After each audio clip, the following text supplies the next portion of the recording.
छत्तीसगढ़ में स्वास्थ्य सेवाओं की रीढ़ माने जाने वाले राष्ट्रीय स्वास्थ्य मिशन के संविदा कर्मचारियों को अक्टूबर और नवंबर का वेतन नहीं मिला है।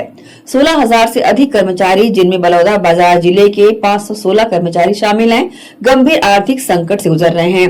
पिछले 2 महीने से बिना वेतन काम कर रहे 516 कर्मचारियों ने एक बार फिर कलेक्टर से मुलाकात कर अपनी परेशानियों को रखा और लंबित वेतन जारी करने की मांग की।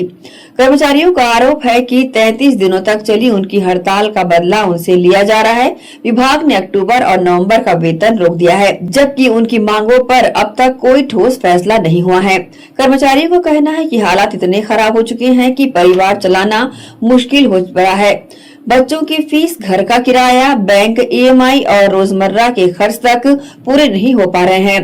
कर्मचारियों ने दोबारा चेतावनी दी है कि अगर कुछ दिनों के भीतर उनका वेतन नहीं जारी हुआ और मांगों पर विभाग सकारात्मक कार्रवाई नहीं करता है तो वे दोबारा आंदोलन की राह पकड़ेंगे।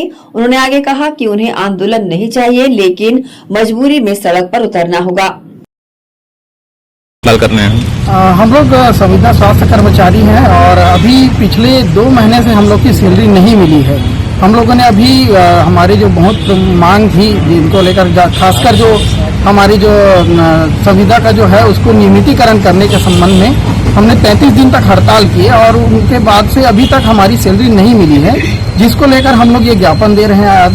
और एक हमारा मांग था जिसमें हमारे जो अभी आंदोलन में जो हमारे 25 संविदा स्वास्थ्य कर्मचारी थी जिनको सेवा से बर्खास्त किया गया है हड़ताल के बाद, उनको वापस सेवा में बहाल करने के लिए ये हड़ताल के बाद तो स्थिति बहुत दयनीय है और आर्थिक से के साथ साथ सामाजिक से भी जूझ रहे हैं, क्योंकि पैसे के लिए तो सबसे ज्यादा तंग है, क्योंकि किसी का EMI है, किसी का बच्चे का फीस है, किसी का कर्ज है, किसी का परसेंटेज में लिए हैं, तो किसी का राशन नहीं है, तो बहुत सारी समस्याएं पैदा हो रहे हैं। इसके साथ साथ हमारे जो 25 कर्मचारी हैं उसकी बहाली का भी बहुत बड़ा समस्या, उसका भी मतलब परिवार में आर्थिक संकट जूझ रहा है, क्योंकि वो तो ड्यूटी ही नहीं कर रहे हैं, तो उसको पेमेंट कहाँ से देगा 2 महीने का।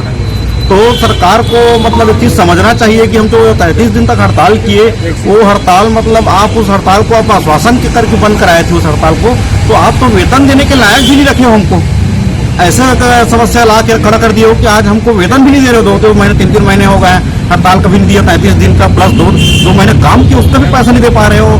तो आपका मंशा क्या है समझ नहीं आ रहा है। क्या आप ये चाहते हो कि स्वास्थ्य कर्मचारी आज फिर से मैदान में उतरे?